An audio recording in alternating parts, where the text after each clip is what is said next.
Hola, ¿qué tal? Esto es Tus Derechos, una iniciativa del Tribunal Constitucional que junto a TV Perú buscan precisamente eso, acercarle sus derechos porque es información que usted necesita conocer y además también saber y poder manejar.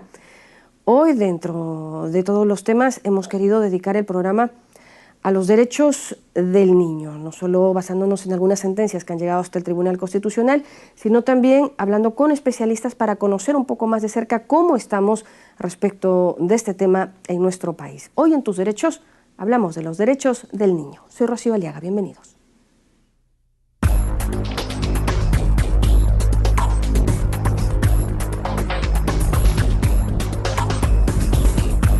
La Constitución Política del Perú, dentro de sus primeras consideraciones, estima la protección de la comunidad y el Estado, especialmente hacia y para el niño. Se suma a esa premisa constitucional ser un Estado firmante de la Convención sobre los Derechos del Niño, un tratado de las Naciones Unidas y la primera ley internacional jurídicamente vinculante. Esto es, de cumplimiento obligatorio sobre los derechos del niño y la niña.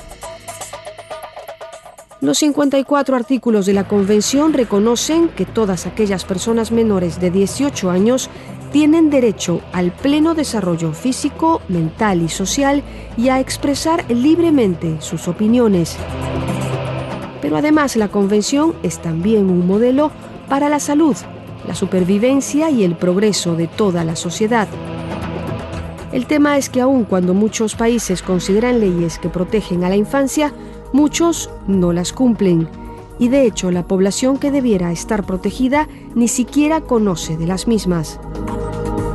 Una situación que tristemente se magnifica en su forma más cruda en los países en conflicto, donde los pequeños, todavía sin entender qué es lo que pasa, son los que más sufren las consecuencias de las bombas y enfrentamientos. Como este pequeñito abandonado en el desierto con las retinas casi quemadas por el sol al soportar temperaturas extremas hasta que fue milagrosamente rescatado. Otros simplemente no sobreviven al horror. En realidades donde hemos aprendido a comprender la diversidad de otro modo, de un modo que nos une, nos caracteriza y nos hace nación, caminamos orientando los esfuerzos en integrar, en incluir, para que los derechos lleguen a todos. Los programas sociales, siguiendo ese sentido, en su mayoría están condicionados a la atención infantil. Solo se procede al aporte si es que las madres cumplen con los controles prenatales y una vez nacidos con los seguimientos de peso y talla, control de vacunas e inclusión de micronutrientes en la dieta del pequeño para desterrar la temida desnutrición. Situación que continúa reforzándose con los desayunos escolares y con las opciones educativas que poco a poco van cobrando fuerza en todo el país con proyectos como los próximos colegios de alto rendimiento. Pero la alimentación y la educación, aun siendo importantes y fundamentales para el desarrollo de los niños y niñas, solo se verá complementado de manera integral con la alimentación y educación espiritual. Esa que llega en un abrazo, en un cariño, en una mirada de reconocimiento, en unas palabras de aliento y en ese respeto que, aunque pequeños, se merecen las personitas que con una sonrisa lo desbordan todo. Esas sonrisas que aún en el desamparo encuentran esperanza, la esperanza de encontrar una familia para crecer con ella y ser parte de su historia. La adopción es tal vez el gesto más completo por cubrir, por arropar los sueños de los niños, por arropar sus derechos, por cuidar del futuro. Bueno, dentro de todos los temas, los puntos, las aristas que abarcan los derechos del niño, hoy vamos también a conversar sobre las sentencias que llegan, que alcanzan hasta el Tribunal Constitucional y en específico sobre una de ellas. No sé si Felipe, buenos días. Buenos días, Rocío. Hay una sentencia que se expedió no hace mucho, que se refería a un caso que originalmente se vio en un juzgado de familia sobre alimentos, y resulta que la madre, que era la que pedía alimentos a favor de su hija, llega al momento de la audiencia donde se iba a discutir del tema, llega 2 minutos tarde. 2 minutos. Y llega 2 minutos tarde, pero justificadamente. Ella presenta un documento justificatorio.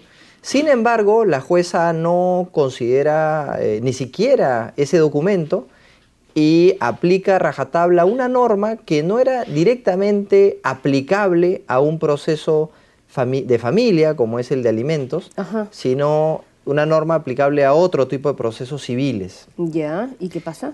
Y frente a eso, el Tribunal Constitucional entiende que esa aplicación a rajatabla de esta disposición vulnera el derecho de quien no estaba participando directamente en esta tardanza, que era la persona, la alimentista, la hija respecto de la cual se estaba haciendo este proceso. Y porque hay que decirle a los televidentes que esa norma que se aplicó dice que cuando las dos partes no van a una audiencia de alimentos, se concluiría el proceso.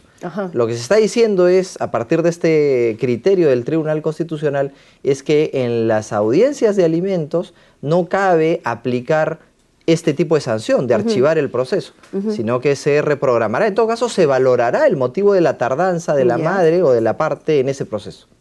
Vamos a ver eso, pero también vamos a conversar con una especialista, con la doctora Marilú Vigo, especialista en comunicación y alianzas de UNICEF, esta mañana en Tus Derechos, conversando sobre los derechos del niño. Pausa y regresamos.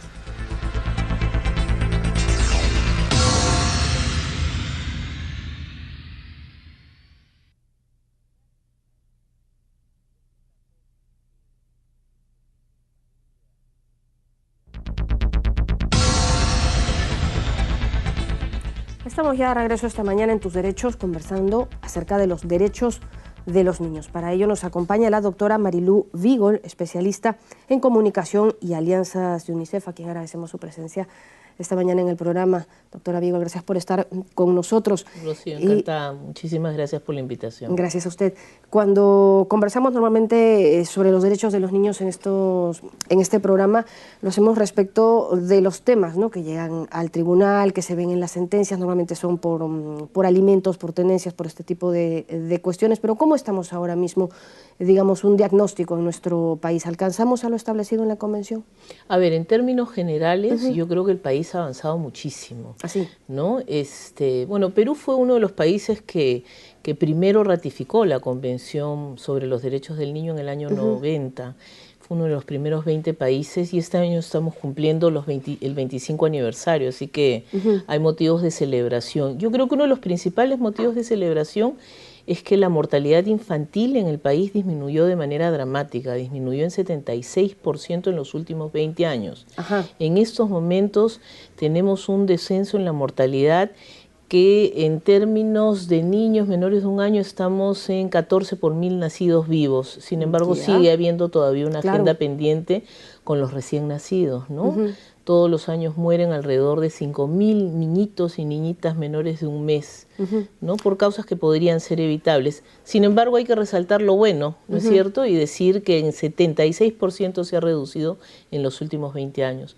Otro aspecto en el cual ha habido grandes avances a partir de la puesta en vigencia de la Convención, que se expresa a través del Código de los Niños y Adolescentes aquí en el Perú, ha sido la reducción de la desnutrición crónica.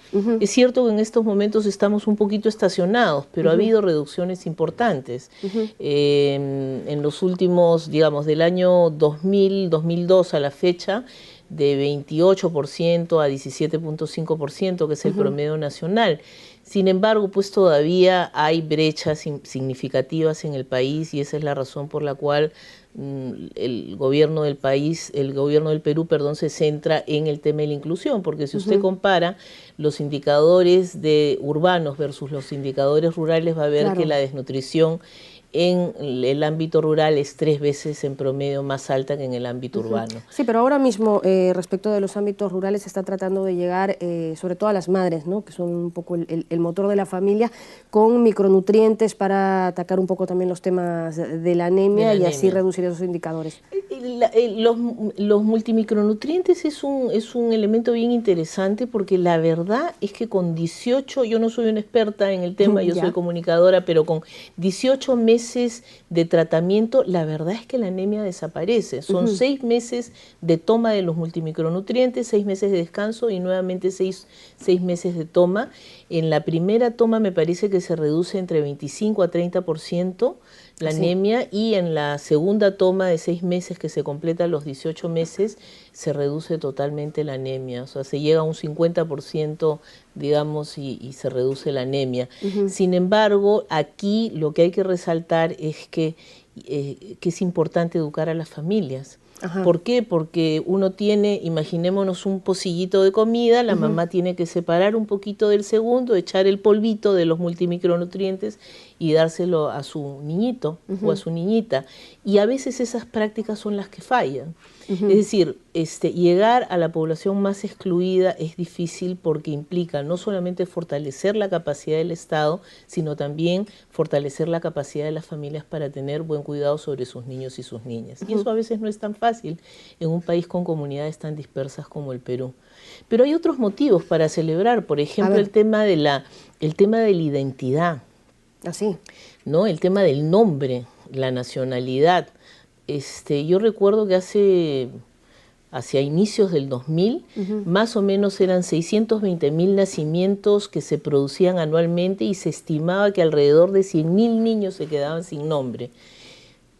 Increíble. Impresionante. Y en estos momentos la cobertura es de 96%. Hay zonas complejas, ¿no es cierto? Las zonas de frontera, las zonas amazónicas, en donde hay comunidades indígenas amazónicas dispersas, en donde todavía pues hay un trecho por hacer, pero el RENIEC está llegando a esa zona. Entonces yo creo que hay motivos de celebración, la verdad, en el Perú, bastante importantes. Claro, es que en realidad hay tantos aspectos. Uno dice los derechos del niño y parece con solo darle educación, alimentación y vestido ya está un poco cubierto, pero en realidad hay tantos aspectos dentro del mismo concepto que en realidad no alcanza, creo, la definición así tan escueta simplemente de los derechos del niño. Claro. No hay que alimentarlos, digamos, físicamente, pero también emocionalmente, o sea, cubrir esos otros aspectos tan importantes que incluso empiezan a veces hasta por la identidad, ¿no?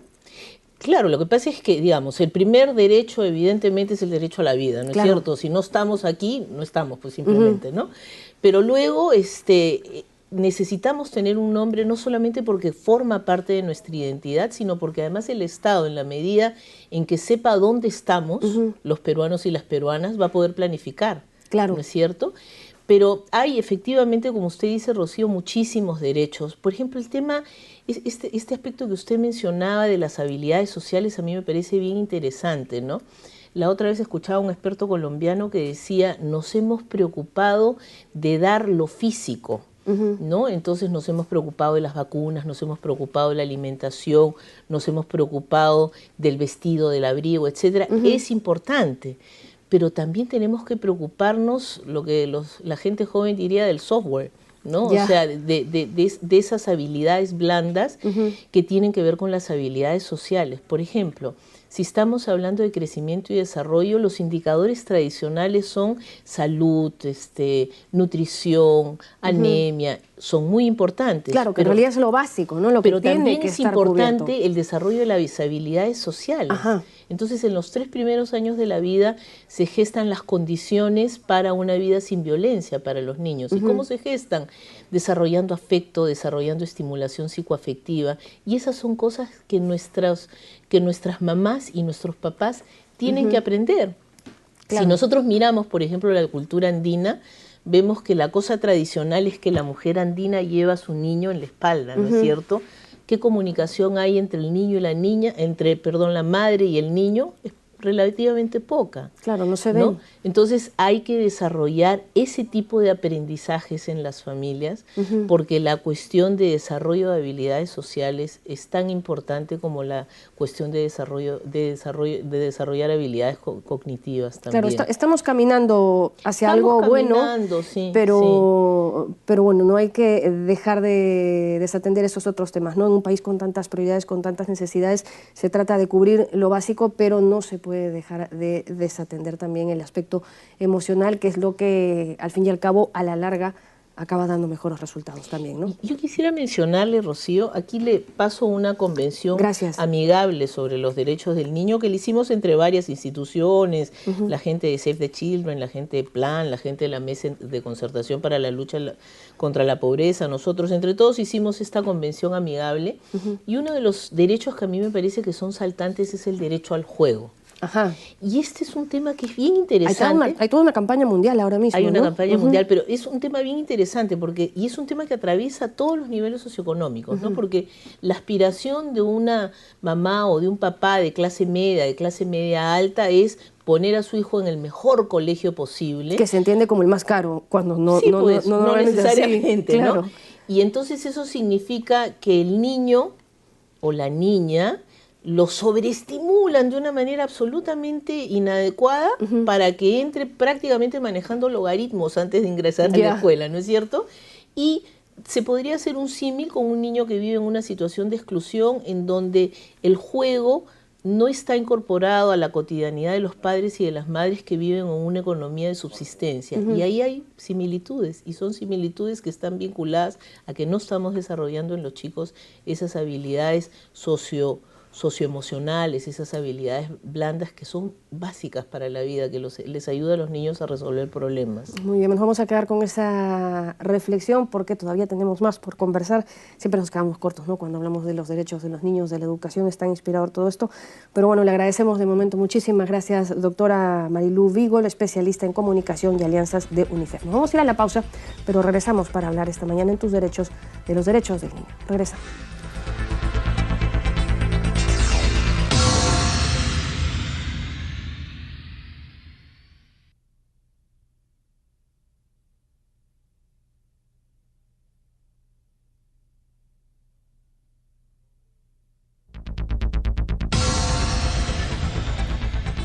Continuamos con Tus Derechos y hoy estamos hablando precisamente de los derechos de los niños y estamos con un experto en el tema, el doctor Jorge Valencia, quien tiene una larga trayectoria en esta materia y a quien damos la bienvenida a Tus Derechos. Gracias, Felipe. Qué ocurrencia, Jorge.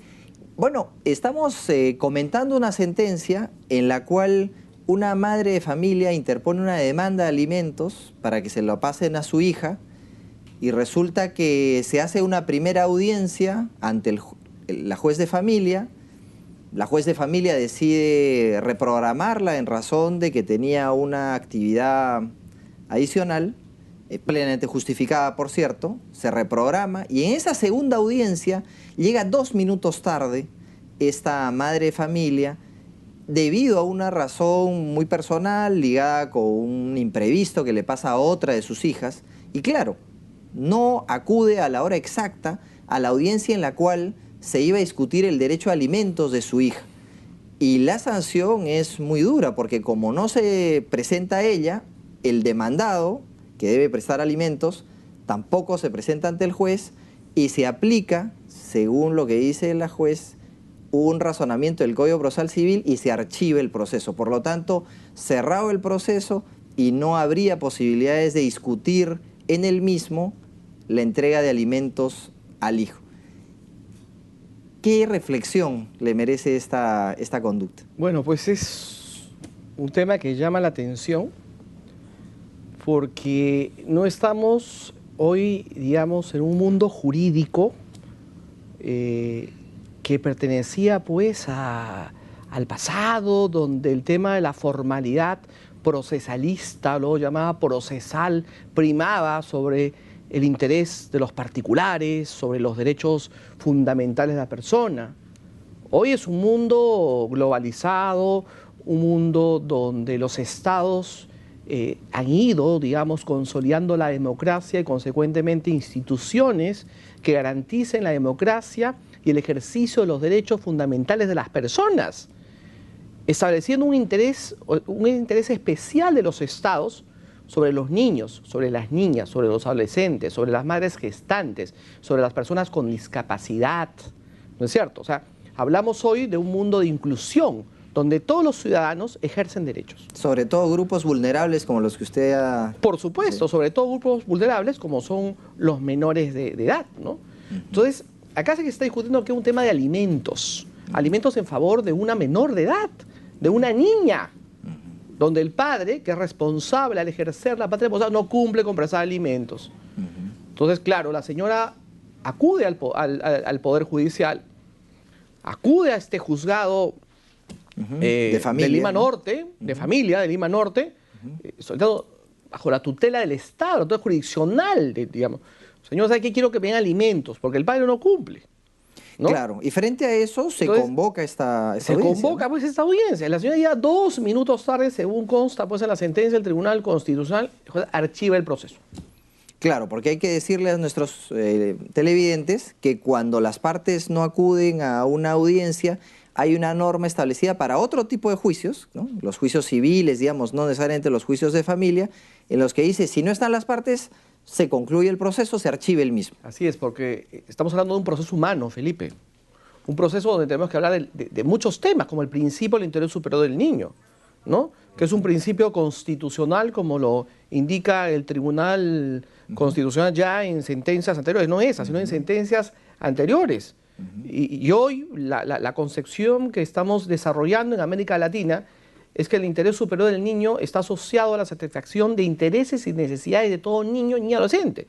Entonces, en función de estos intereses y necesidades, el Estado tiene que garantizar los derechos.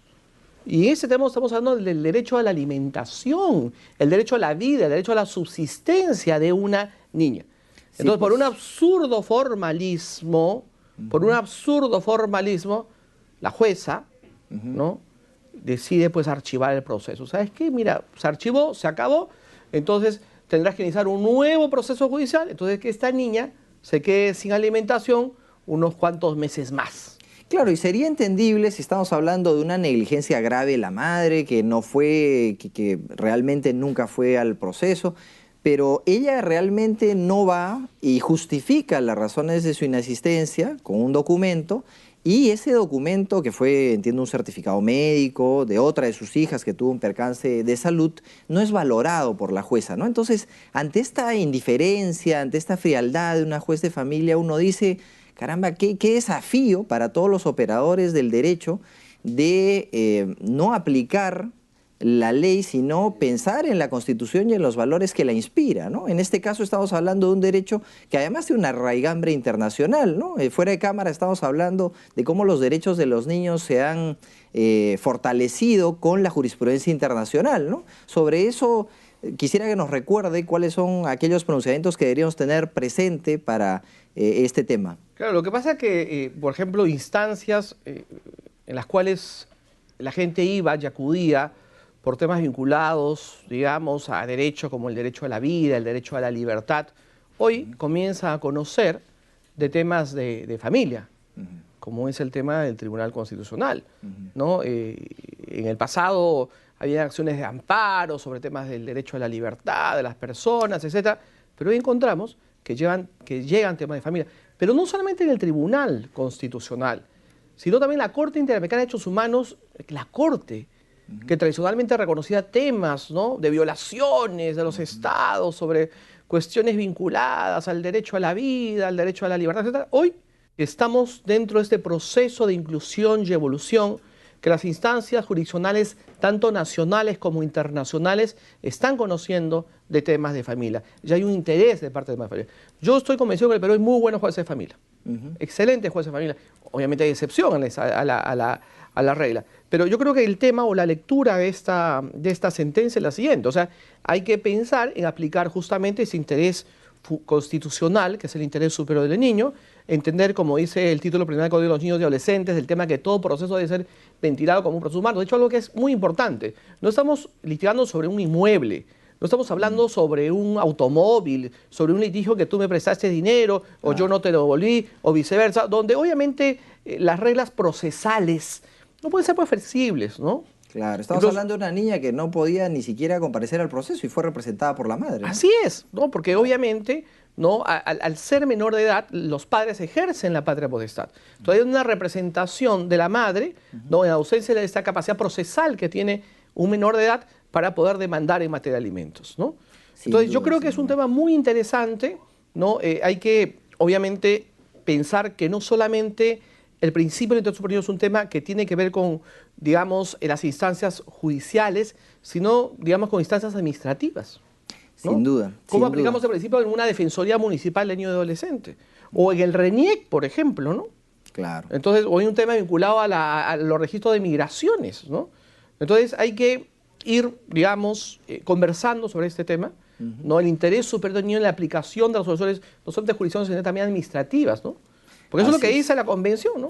Claro. Será aplicado por toda instancia, ¿no? Y es interés del Estado, digamos, aplicarlo, este interés superior del niño que es recogido por la Convención de los Derechos del Niño y por la propia jurisprudencia del Tribunal Constitucional que ya se ha pronunciado sobre esto. Y, y para efectos, digamos, de la legislación nacional, ese principio, insisto, ese tema, tiene rango de norma constitucional. Es un buen tema para tenerlo presente, que la Convención de Derechos del Niño tiene rango constitucional. Y bueno, queríamos aprovechar para presentar este libro del doctor Jorge Valencia Corominas, justamente de próxima publicación, Los niños y niñas de ayer y hoy, que es un tema vinculado a los derechos de los niños y niñas. Así que, de todas maneras, queríamos aprovechar esta oportunidad para que los televidentes puedan tener mayor acceso a él. Muchas gracias al doctor Valencia por la participación en Tus Derechos. Muchas gracias, Felipe, muy amable. Volvemos con ustedes con las frases del programa. En los 3 primeros años de la vida se gestan las condiciones para una vida sin violencia para los niños. Hay un interés especial sobre los niños, adolescentes, madres gestantes y personas con discapacidad. Hablamos de un mundo de inclusión, donde todos los ciudadanos ejercen derechos. Eran las impresiones, las frases de nuestros invitados esta mañana en el programa. Y Marilú nos dejó un ejemplar de la Convención por los Derechos del Niño, pero además queríamos sumar a esto que el Tribunal Constitucional tiene también una edición de la Constitución Política del Perú para niños, porque claro, todo es para ellos, pero no se los involucra, ¿no?, en el tema, y con esto sí. Sí, es un esfuerzo didáctico que tiene el tribunal desde hace mucho tiempo y que se puede encontrar un ejemplar en nuestra página web. Ahí está colgada, se puede bajar esa documentación y es muy útil porque se explica en términos asequibles a los niños cuáles son sus derechos, cuáles son sus obligaciones, cómo es la estructura del Estado, en fin, todo lo que contiene la Constitución política y que no se necesita ser adulto para conocerla, sino que mejor si es que desde chico uno ya comienza a tener idea de esto porque se va construyendo ciudadanía, ¿no? Claro, la idea es que, bueno, todos los que participamos en su desarrollo conozcamos de los derechos de los niños, los que están en la Convención, en la Constitución, pero es interesante y sería a todas luces fructífero que ellos también sean parte de esta información, porque en tanto uno sabe, uno exige. Entonces, por ahí van los tiros. Vamos a agradecer a nuestros invitados esta mañana. Llegamos al final y, como siempre, recordándoles que cualquier comentario o sugerencia que ustedes estimen pueda ser tema de este programa, nos la hagan llegar a nuestras cuentas en las redes sociales. Continúen TV Perú, mucho más que ver. Chao.